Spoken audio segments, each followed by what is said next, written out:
John Wick and The Matrix have been incredibly successful franchises starring everyone's favourite Hollywood angel, Keanu Reeves. Both franchises have made over $1 billion each at the box office, with Reeves obviously being a massive part of this. But which of these high-octane, era-defining series is better? I'm going to break down what makes them so good into 5 different categories and face them off against each other to see which wins out overall.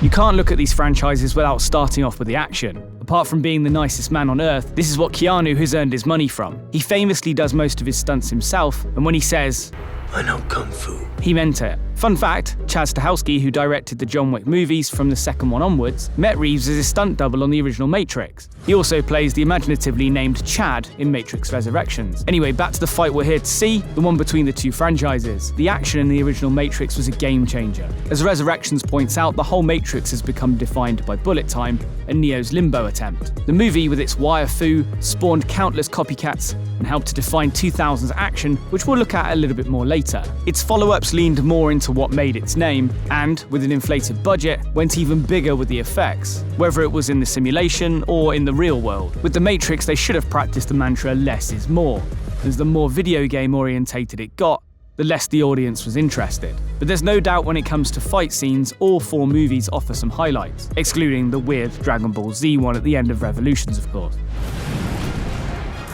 John Wick is much more grounded in reality and physics, even if its hero seems completely indestructible as the franchise goes on. The Wick series has managed to turn fight scenes into art, and the choreography of Keanu murdering countless people looks like ballet, but with guns and knives and the odd nunchuck or two. Although Wick is essentially a one-trick pony, he pulls off this trick in so many brilliant and beautiful ways all over the world. The fact that Reeves has to bow to the laws of physics here to some extent actually makes the franchise better, as the whole thing seems more real, because it is. Reeves is actually doing these things, albeit with some trickery around him. Sorry to disappoint, but he didn't fight himself around the Arc de Triomphe during Rush Hour for real. But which franchise is better for action? This is a tough one, as they're both leaders in their class, but because the John Wick movies are consistently brilliant and arguably get better with time, the action point goes to our favourite hitman. But there are still 4 more categories up for grabs, and definitely comment if you don't agree.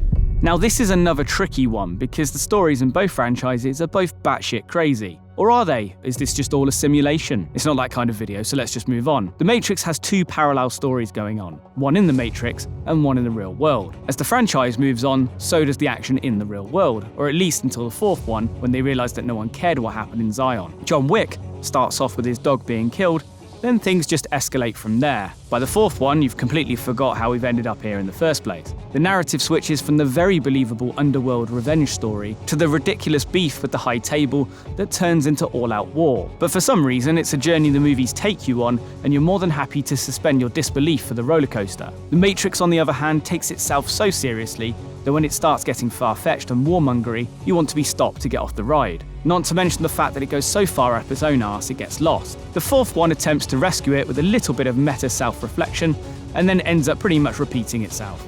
Deja vu, right? The John Wick story only progresses, and although it's crazy, it's good fun throughout. But the crucial thing here is that although the franchise as a whole is a bit ropey, The Matrix has an original story, if you pretend Alice in Wonderland doesn't exist, and a concept that has transcended movie culture. You stay in Wonderland, and I show you how deep the rabbit hole goes. It might not always hit, but the idea of a simulated reality and everything that this means is a thought-provoking one. There's an argument that the Wachowskis shouldn't have provoked it 4 times, but with that being said, the point still goes to The Matrix on this one for a deeper story than John Wick. This levels up the battle of the Keanu franchises 1-1. John Wick has inspired the likes of 2021's Nobody to Atomic Blonde, but as we've already seen, the movie has got nothing on The Matrix's impact on pop culture, at least so far. The first Matrix is 25 years old, with the original John Wick 15 years its junior, so there's still time for this to change. Anyway, for all its flaws, The Matrix redefined the sci-fi action subgenre for decades after its release. The Matrix Resurrections, despite its hypocrisy-drenched ills, managed to comment on the culture of reboots, recalls, and reimaginings, while still managing to influence blockbuster action movies released after.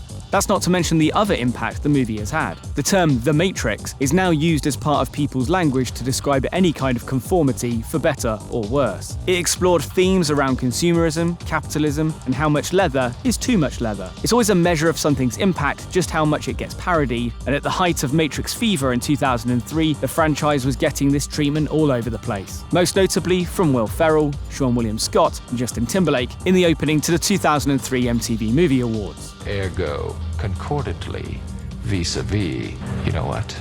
I have no idea what the hell I'm saying. Although John Wick has been huge in movie circles, with every release bigger than the last, this success hasn't seeped into public consciousness in quite the same way. Because of this, the point goes to The Matrix, putting it 2-1 up, but our next category might change all of that.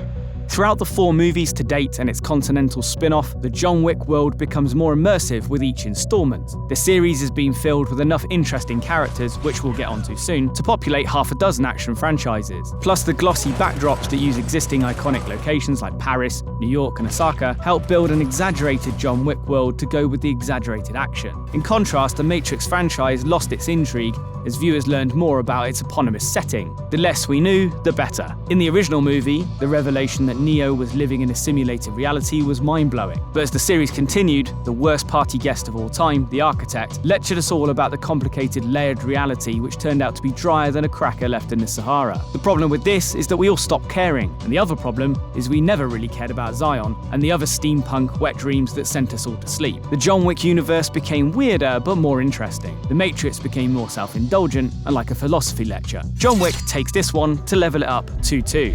While John Wick has some fantastic characters throughout the franchise, this series isn't known for promoting any characters to hero status beyond Reeves, who is clearly humanity's hero. This makes all the more sense since the series is named after him. After all, the whole point of the story is that it's him against the world. The Matrix is more of a team sport as Neo needs Trinity and Morpheus to become the One, and his relationship with his real-world squeeze is a love story that's absent with John Wick.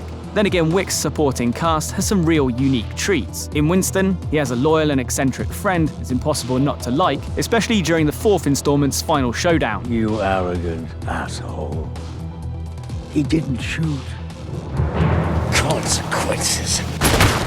Then there's Sharon, played by the late Lance Reddick, who always had Keanu's back with understated dignity. And of course, homeless Morpheus with his pigeon fascination. And when it comes to villains, John Wick has a few more treats in store. Since the Matrix movies rely so heavily on their pre-established lore, the series mostly focuses on only 2 major villains, assuming you're counting Neil Patrick Harris's Analyst as a watered-down version of the Architect, and Jonathan Groff's Agent Smith as a bad impression of Hugo Weaving's memorable performance. Which we are doing, by the way. We are here because of you, Mr. Anderson. We're here to take from you what you tried to take from us. There are also a lot of dud villains when it comes to the Matrix. The Ghost Twins deserve an honourable mention in that regard, so when it comes to baddies, the Matrix franchise needs versions of Smith and some aloof, string-pulling figure to carry it, which grows pretty tiresome as it goes on, whereas the antagonists of the John Wick franchise seem to act like a fine Parisian wine Château Aubryon, 1959, magnificent wine. and get better with age, leading up to the brilliant Bill Skarsgård starring as the Marquis, a character as pompous as fine wine. Overall, there are far more hits than misses when it comes to characters in John Wick over the 4 movies, and to be honest, with most of the aspects of these 2 franchises. That's why I'm giving Wick the point on characters